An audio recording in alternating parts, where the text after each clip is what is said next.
Our top story this morning, the Trump administration plans to cut the number of USAID workers from more than 10,000 to just 290, two sources with the plans say, familiar with the plans. The remaining staff includes employees who specialize in health and humanitarian assistance. The agency is pushing the State Department for less severe cuts and have submitted a much longer list of staff that they deem essential. But reports say most of the contractors have already been fired or furloughed, and that the 290 that will remain are among the more than 5,000 Foreign Service officers, civil servants, and contractors still employed. Under the plan, just 12 people would be dedicated to serve the continent of Africa, and 8 people for all of Asia. And 600 employees dedicated to Europe will be cut to just 10 people. Secretary of State Marco Rubio said yesterday the actions were not meant to be disruptive, but were, quote, the only way we've been able to get cooperation from USAID. Okay. Meanwhile, unions representing Foreign Service officers and federal employees at USAID are suing the Trump administration in an effort to stop the dismantling of the agency. The suit is filed against President Trump, Secretary of State Marco Rubio, Secretary of the Treasury Scott Bessent, USAID, the State Department, and the Department of Treasury, and seeks an injunctive relief to stop the effort to close the agency down and restore its system. It goes on to allege the group is responsible for causing a global humanitarian crisis and costing thousands of American jobs, and argues only Congress can dissolve the agency. So, Joe, let's stop right there because there's a lot going on, including Elon Musk's involvement and this process that the Secretary of State, Marco Rubio, said there was no other way to do it. Seems to me there are lawful ways to do this as opposed to how it's happening. Right. And that's a question. And it's a question for all of the DOGE projects, because I think, let me just say at the outset, as a small government conservative, as somebody who actually helped lead the fight with about a dozen of my classmates, we balanced a budget 4 years in a row, and we did that. It's the only time it's happened in 100 years. It's the only time it's happened in a century. We did it 4 years in a row. There's nothing easy about it. There's government waste out there involved, but we did it constitutionally. We did it legally. It's hard. It's just a very difficult thing to do. And so the question is not whether they're going to find waste, fraud, and abuse in the government. Of course they're going to find waste, fraud, and abuse in the government, and this is something they should do, but they need to do it legally, and they need to do it transparently. There's no transparency here that I can that I can see. I mean, I think there are people inside the White House that I've spoken to that are still sort of guessing and curious exactly about what's happening, and the speed by these changes are taking place with really no organization, with no game plan. It's extraordinarily dangerous. These governmental systems opened up. And opened up in a way that will allow China, allow Russia, allow Iran, allow our foreign adversaries to possibly gain access to these systems after layer after layer after layer of security could just be gutted. That's one thing.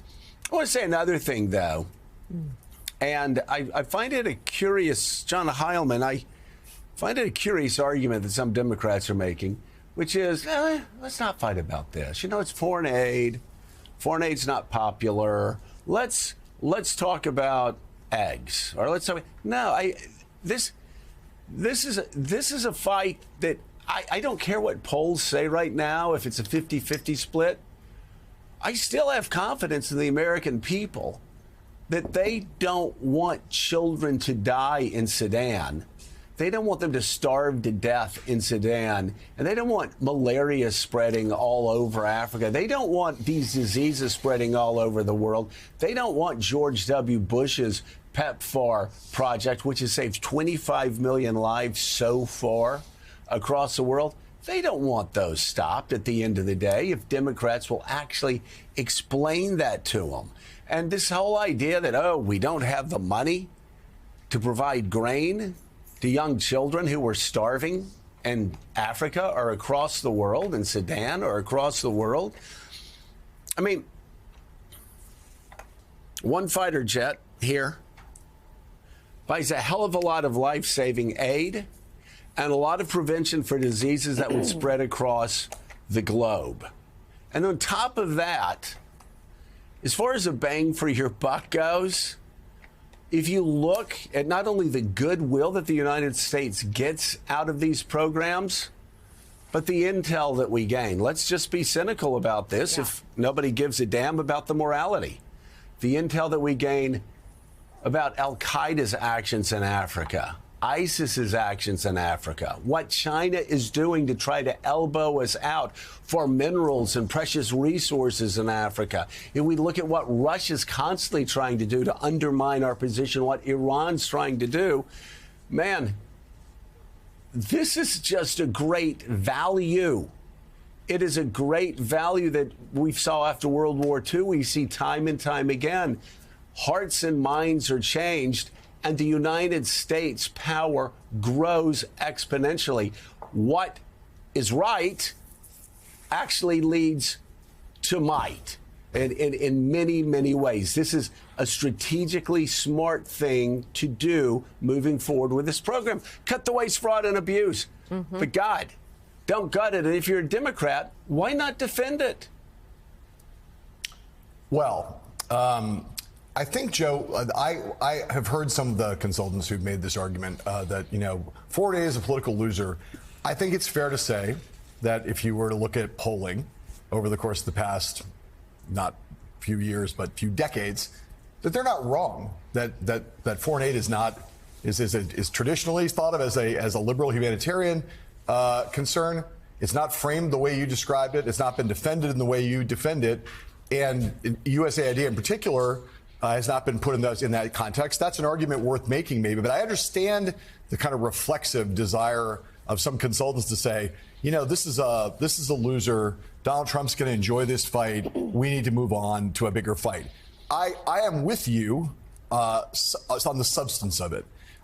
I'm also with you on the politics of it if it's recast in a different way. I think if you're going to try to fight this fight program by program, making the arguments for is this spending or that department or this is the level of cuts, that is also in a lot of cases, the things that Elon Musk and his team are focusing on are things that traditionally have been hard to defend and that have not been obvious winners for Democrats.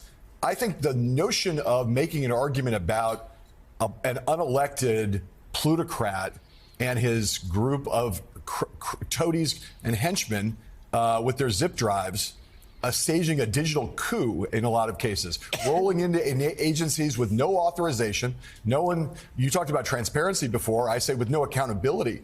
Yeah, the Doge is acting in a lawless way to to target given programs of all kinds in the dead of night, over weekends, accessing computer systems, and making determinations that the Congress hasn't voted on, that no one has authorized, that no one has debated beforehand, that all of these, that argument that Democrats are now starting to glom onto, which is this is a usurpation of the democratic process. Right. This is breaking the government. This is a coup in all but without the Kalashnikovs. That those kinds of arguments, to fold USAID under that blanket, under that larger argument, and sort of say, wait, stop. What's going on here? Who gave you, Elon Musk, the right to shut down anything? You are unelected, and you are unconfirmed, you are unvetted. Where does your authority derive? Right. I think Democrats are starting to see that as a powerful political argument. And rather than fighting program by program, you need to fight this larger fight, and you need to fight it right now. Frank Foer is writing more about the Doge part of this. And I think the bigger thing politically, Adrienne Elrod, is that there's something in this catastrophe for everybody. I don't think you need to focus on just one aspect of it because, listen, Donald Trump taps into this America First attitude. And I've even heard Republicans and those representing the White House saying, you know, there are people suffering from the fires. There are people suffering in North Carolina from, you know, the catastrophes there. Why should that money be spent abroad when we are suffering? Americans want what they can get. And there is a very me first attitude out there that Trump taps into it. So I do think it's important to mention the part and to focus on the fact that we're handing off vital resources, that we're handing off vital secrets and making a void where Russia and China can step in, making our country less safer. Because I do think also Republicans and followers of Donald Trump are very much into national security.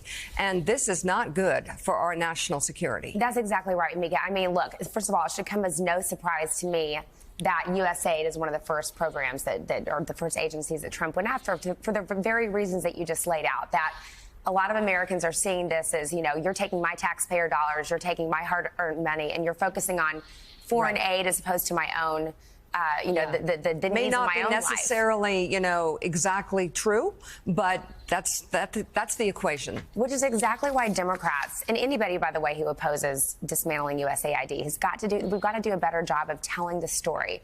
To your point, talking about how soft diplomacy, talking about how giving foreign aid to foreign countries is going to actually keep America safer.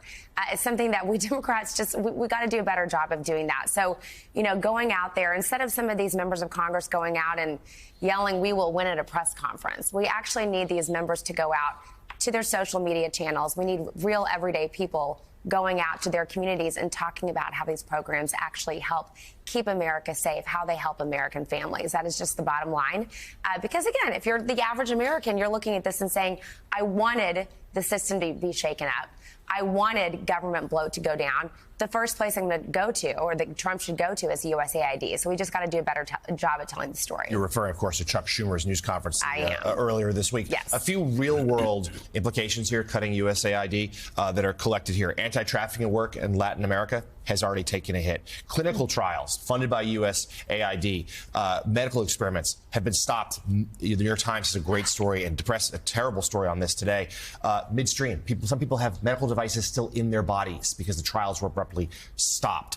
We have damaged the funding. USAID helped fund Ukraine's energy system. That's obviously a boon to Vladimir Putin if that goes away, as well as billions of dollars here for the U.S. economy. The Washington Post reports on how some American farmers would have contracts with USAID. That's now gone away. Yep. That's hurting the American pocketbook here at home. And we should also note, of course, that Elon Musk, who's in charge of all this, is the leader in spreading misinformation, disinformation, outright lying on his X account, and that for about, let's say, the condoms in Gaza, for instance, and that's been amplified by right-wing media. So